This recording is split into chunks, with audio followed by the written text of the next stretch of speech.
सभी दोस्तों का स्वागत है। सिंप्लीफिकेशन सरलीकरण का पार्ट 2 लेके मैं आया हूँ आपके सामने।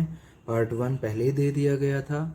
उसके अंदर जो क्वेश्चन थे वो थोड़े से अलग टाइप के थे। उसमें ये था, अगर हम उसका रिवाइज करें तो ये जो नंबर होता था उसका हम फैक्टर कर देते थे। फैक्टर करने पर फैक्टर भी ऐसे कि लगातार संख्याएं, जो बड़ा होता था अगर प्लस का साइन है तो वो आंसर हो जाता था, अगर माइनस है तो छोटी संख्या आंसर आ जाती थी। पार्ट 1 में आप उसको देखिए। अब हमारा जो ये पार्ट 2 है, पार्ट 2 के अंदर हमारे क्वेश्चंस हैं जिनके हम फैक्टर नहीं कर पाएंगे, जिनके फैक्टर नहीं हो पाएंगे। जैसे कि रूट 17 के फैक्टर नहीं हो सकते, रूट 13 है, 6 है और 11 है। अब देखिए, 6 के फैक्टर हो सकते हैं, आप कह सकते हैं, लेकिन यहाँ पर जो संख्या है एक जमा में है, एक घटा में है, एक जमा में घटा में। तो जो हमने फर्स्ट पार्ट में क्वेश्चन किए थे वो वाले तो ये बिल्कुल भी नहीं है। चलिए इनको स्टार्ट करते हैं। ये ऐसे क्वेश्चन हैं जो शॉर्टकट फार्मूलों से ही हो सकते हैं। अगर हम इन्हें बेसिक से करने की कोशिश करेंगे तो ये बहुत मुश्किल होंगे या आप निकाल ही नहीं पाएंगे। तो क्वेश्चन आपके सामने हैं। पहले मैं आपको कुछ फार्मूले डिस्कस करूंगा। देखिए, आज हम 2 प्रकार के क्वेश्चन करने वाले हैं। ऐसे क्वेश्चन जिनमें फैक्टर हो ही नहीं, तो ऐसे क्वेश्चन के लिए जो सबसे पहले हमारा फार्मूला है वो है वर्गमूल 4a + 1/2। ये फार्मूला लगेगा जिसमें हमारे फैक्टर नहीं हो पाएंगे, गुणनखंड नहीं हो पाएंगे। इसके साथ साथ मुझे इसमें +1 या -1 करना होगा। अब देखिए, +1 कब होगा? +1 प्लस होगा जब हमारा क्वेश्चन जमा में हो। क्वेश्चन किस में हो? जमा में हो। और माइनस कब लगेगा? जब हमारा क्वेश्चन घटा में हो। देखिए, ये पहला फार्मूला। तो हम पहले इसी फार्मूले से क्वेश्चन करने की कोशिश करते हैं। चलिए स्टार्ट करते हैं हम फर्स्ट क्वेश्चन को लेकर। फर्स्ट क्वेश्चन कहता है कि वर्गमूल 17 प्लस वर्गमूल 17 प्लस वर्गमूल 17 इन्फिनिटी तक ये चलता जाएगा। इसका आंसर क्या होगा? देखिए, अभी अभी हमने फार्मूला देखा है कि वर्गमूल 4a + 1/2 और इसके साथ मुझे प्लस या -1 करना होगा। देखिए, क्वेश्चन मेरा जमा में है तो मैं +1 करूँगा। अगर क्वेश्चन मेरा घटा में होता तो मैं घटा 1 करता। ये चीज़ आप क्लियर कर लीजिए पहले ही। इसके बाद क्वेश्चन बहुत आसान है। देखिए, हम क्या करेंगे, जो हमारे फार्मूले में a है वहाँ पर हम 17 रख देंगे। तो पहले मैं इसको मल्टीप्लाई करता हूँ। तो 17 की 4 से अगर मैं गुणा करूँगा तो 4 × 17 वर्गमूल के अंदर ही 1/2 और प्लस में 1 बाहर लगेगा। प्लस में क्यों लगा? क्योंकि रकम या क्वेश्चन मेरा जमा में है। तो 17 चौके 68, 68 + 1 69।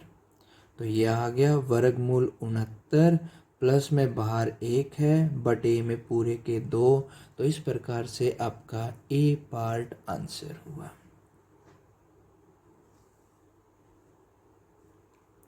देखिए, मैं फिर से आपके सामने फार्मूला डिस्कस करता हूँ। 4a + 1 को वर्गमूल के अंदर रखना है। प्लस में 1 होगा या माइनस में 1 होगा, बटे में 2 पूरे के आएगा। प्लस में 1 कब होगा? जब हमारी संख्या प्लस में हो। और -1 कब होगा? जब हमारी संख्या माइनस में हो। चलिए माइनस वाला क्वेश्चन देख लेते हैं। दूसरा क्वेश्चन वर्गमूल 13। फिर से मैं बता दूं, ये फार्मूले में क्यों लगाने पड़ रहे हैं, क्योंकि हमारी जो संख्या है उसका गुणनखंड, उसका फैक्टर नहीं हो रहा, उस प्रकार से नहीं हो रहा जैसा हमने पार्ट फर्स्ट में पढ़ा था। तो एक बार पार्ट फर्स्ट फिर से आप देख लीजिएगा। देखिए, फार्मूला हमारे सामने है।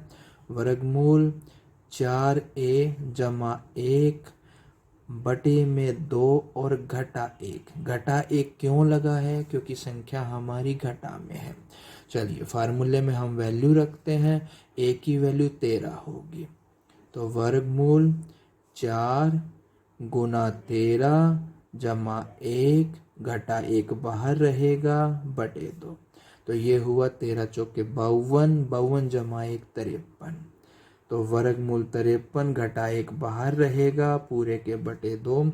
इस प्रकार से हमारा पार्ट बी जो है ऑप्शन वो इसका आंसर हुआ।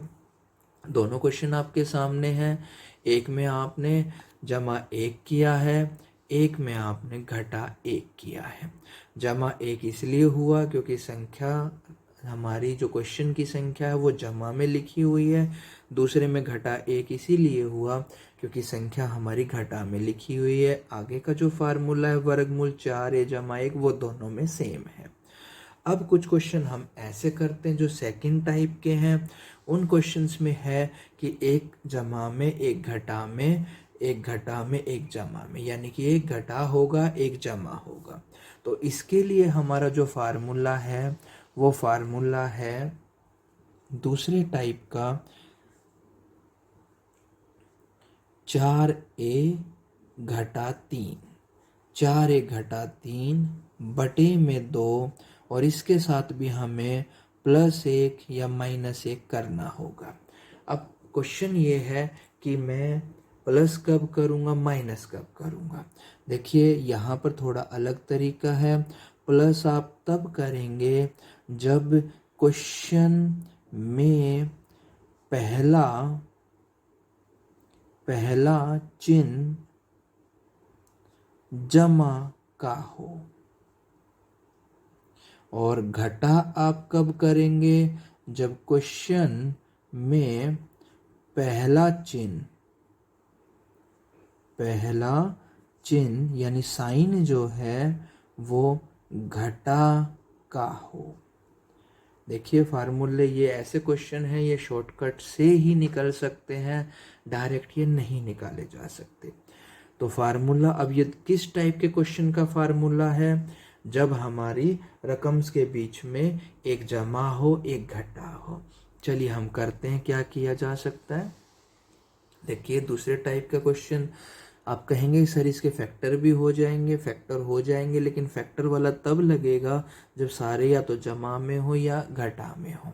लेकिन यहाँ एक जमा है एक घटा है, तो इसके लिए आपको सूत्र जो दिया गया है फार्मूला वो है वर्गमूल 4a घटा 3 पूरे के बटे में 2, और बाहर जमा में 1 लगेगा। क्यों लगेगा?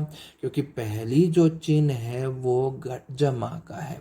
अगर यही पहला चिन्ह आपका घटा का होता तो यहाँ पर आप घटा लगाते। चलिए इसके अंदर आप वैल्यू रखिए, तो a की वैल्यू आप 6 रखेंगे, तो 4 गुना 6 घटा 3 जमा में बाहर 1 पूरे के बटे में 2। तो 6 चौक 24, 24 में से 3 घटा देंगे 21 हो जाएगा। वर्गमूल 21 बाहर जमा में 1 बटे में 2। तो इस प्रकार से आपका आंसर हुआ वो A हुआ। अलग देखते हैं नेक्स्ट क्वेश्चन, जिसके अंदर कहा गया है कि वर्गमूल 11 घटा वर्गमूल 11। पिछले में क्या था कि शुरुआत जमा से हुई थी, तो फार्मूले में जमा 1 लगाया था। यहाँ शुरुआत घटा से हो रही है, तो फार्मूले में घटा लगा देंगे। 4a घटा 3, ये तो वर्गमूल के अंदर, घटा 1 बाहर पूरे के बटे में 2। फार्मूला सेम है, उसमें भी यही लिखा था वर्गमूल 4a घटा 3, यहाँ भी वर्गमूल 4a घटा 3, लेकिन वहाँ पहला चिन्ह जमा का था इसीलिए मुझे जमा लगाना पड़ा 1। यहाँ पर पहला चिन्ह घटा का है तो घटा 1 बाहर लगाएंगे, बटे में 2 दोनों में है। चलिए इस फार्मूले को हम अप्लाई करते हैं, तो a का जो रोल है वो 11 प्ले करेगा। तो 4 गुना 11 घटा 3 घटा 1 बाहर बटे में 2। तो 11 चौक 44, 44 में से 3 घटा देंगे 41। तो वर्गमूल 41 बटे 1 बटे में घटा 1 बटे में 2। तो इस प्रकार से इसका आंसर भी A ही हुआ। देखिए बच्चों क्वेश्चन थोड़े डिफ़िकल्ट हैं, थोड़े अलग हैं। सेकंड पार्ट हम कर रहे हैं कि जहाँ पर हमारे फैक्टर नहीं हो रहे, तो जैसे कि इसके फैक्टर नहीं हो रहे तो यहाँ ये फार्मूला आपको लगाना पड़ेगा। अगर सारे प्लस हैं तो प्लस में एक है, और सारे अगर माइनस है तो माइनस में एक है। लेकिन कुछ क्वेश्चन ऐसे फैक्टर हो सकते हैं, लेकिन एक जमा का एक घटा का, तो आपको ये फार्मूला लगाना पड़ेगा। इसके अंदर जमा एक क्यों लगाया, क्योंकि पहला चिन्ह जमा का है, और अगर पहला चिन्ह आपका घटा का होगा तो पीछे घटा एक लगाएंगे। उम्मीद करता हूँ कि आपको ये समझ में आ गया होगा। ध्यानपूर्वक कीजिए, ये क्वेश्चन बहुत इंपॉर्टेंट है, सभी एग्जाम्स में पूछे जाते हैं। Thank you.